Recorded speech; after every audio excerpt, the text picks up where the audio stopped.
qui ne génère pas l'amour pour l'écoute des gloires transcendantales du Seigneur Krishna est simplement un effort inutile.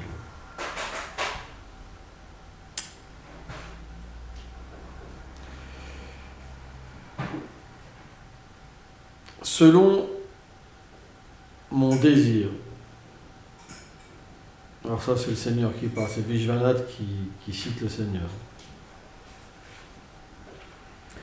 Bien qu'il puisse aspirer, donc ça c'est un dévot, à acquérir des nouvelles richesses, toutes ces tentatives échouent. Ainsi devenant dégoûté, finalement, il devient sans avidité pour les biens matériels. Quand la Providence sourit à sa fortune, moi, le témoin et le contrôleur de son cœur, je le guide à s'associer avec mes purs dévots exaltés. Quand ma grâce est déversée sur lui sans réserve, l'habilitant à réaliser les qualités transcendantales de ma divinité, l'inconcevable forme emplie d'éternité, de connaissance et de félicité conçue à travers la sagesse intuitive, il transcende le cycle des morts et des renaissances, et atteint le but ultime de la vie, la demeure de Vaikuntha. Fin de la citation. Prenant cette déclaration du Seigneur en considération, les souffrances du dévot doivent être considérées comme des actions directes du Seigneur, ou le résultat d'offenses accomplies lors de la pratique du service de dévotion. On doit fonder le but de notre existence sur le fait de s'enquérir de la plus haute vérité. Or, ce qui est accompli à travers l'exécution du devoir prescrit dans le but d'atteindre une récompense matérielle, comme l'atteinte du paradis, ne peut être considéré comme le but le plus élevé. Om Ganat, Lidandasya. Ganam Jalam Shalapaya. Shakshulam Meditaminatesme Shigurave. Selon les activités passées des êtres vivants, chacun a un but. Personne ne vit sans but. Même l'impersonnaliste qui pense qu'il n'est rien, il a un but. Il veut être rien. Ou par exemple, le bouddhiste, il dit, quand il est dans la vacuité, il dit ce que tu penses, ça c'est une spéculation, mais en fait tu ne penses pas. Et quand tu penses que tu ne penses pas, tu ne penses pas. Je pense aussi. Non, mais c'est un principe que tout le monde a un but. Personne ne peut vivre sans but, sauf une pierre inerte. Et encore, même la pierre, elle a l'âme à l'intérieur d'elle-même. Mais tout le monde a un but. L'arbre, son but, c'est de boire l'eau, par exemple. Quand il y a les saisons, il donne des feuilles, des fruits. Tout le monde a un but. Un gangster, son but, c'est de voler de l'argent. Et quel est le but d'un dévot? C'est de développer l'amour. Mais pas un amour ordinaire. Un dévot, il ne peut pas vivre sans le contact avec le Seigneur suprême. La souffrance d'un dévot, elle vient du fait qu'il ne peut pas toucher le Seigneur, embrasser le Seigneur, prendre la main du Seigneur, ou de ses dévots, de servir ses dévots. Son but, il n'est pas moins élevé que ça. Ça ne le satisfait pas, juste le service de dévotion réglé. La preuve, c'est Raghunath Das Goswami. Quand le Seigneur Mahaprabhu a quitté la planète, il voyait même le Radha-Kund comme une tigresse. Parce que le pur dévot qui a expérimenté vraiment Prema et qui a pu rencontrer le Seigneur suprême, quand le Seigneur se cache de lui, il expérimente une grande souffrance, une dévastation, parce que rien ne peut le satisfaire. Il voit tout est inutile. Il va se dire, tiens, je vais essayer de me relier encore dans ce monde, qu'est-ce que je vais prendre sur la tête? Tout est imparfait.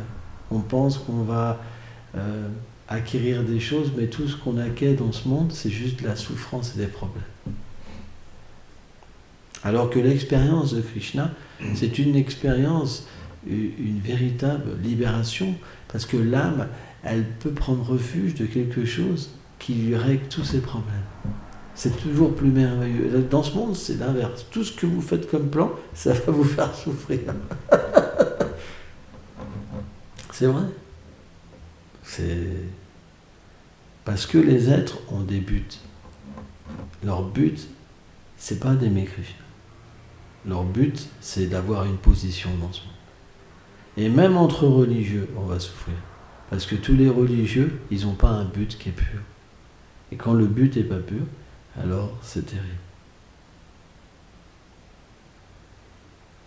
Et si on pense que la personne est pure, et qu'on accepte le but de la personne qui n'est pas pure, alors on choisit aussi dans la misère. Et on accepte les dualités de ce monde comme une réalité. Amis et ennemis. On ne peut plus voir l'âme. Pourtant, si nous regardons notre réalité, si nous regardons la connaissance telle qu'elle est donnée dans la Bhagavad Gita, Krishna, dès le début, qu'est-ce qu'il a enlevé? La conception de la dualité. Nous sommes l'âme. Nous ne sommes pas l'institution. Nous ne sommes pas un pays. Nous ne sommes pas un religieux. Pourquoi les conceptions viennent? Pourquoi on a des problèmes même entre nous? C'est parce que les leaders ne sont pas purs. C'est la seule réalité.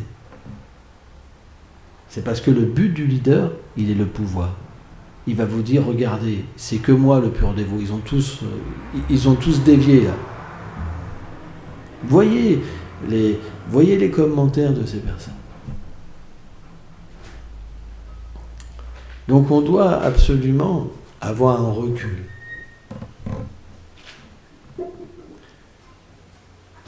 Si les paroles d'un acharya ne s'accordent pas avec les paroles de Krishna, on ne doit pas les accepter.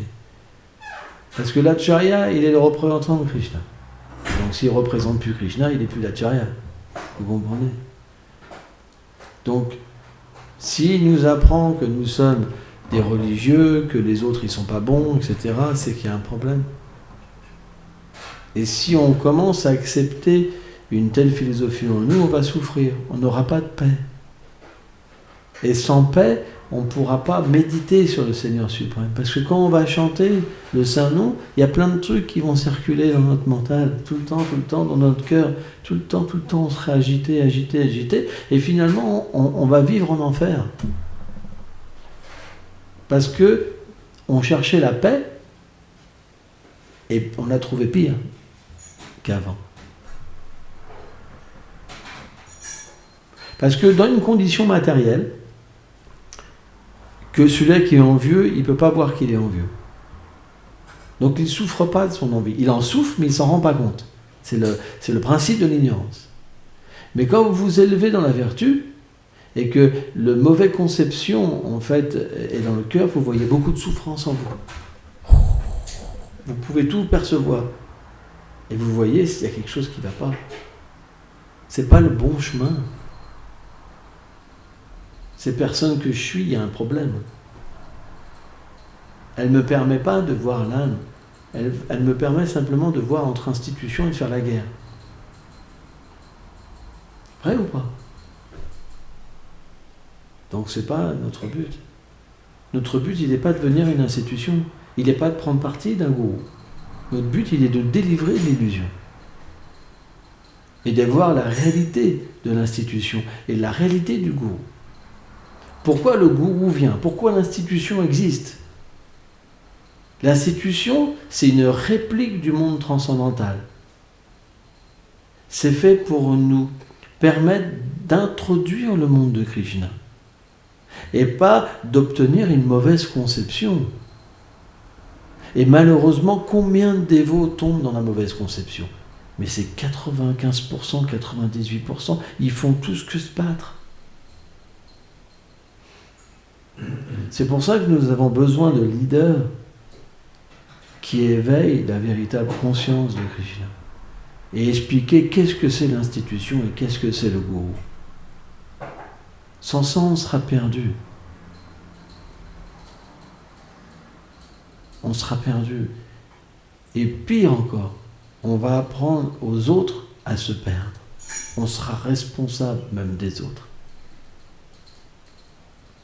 C'est pourquoi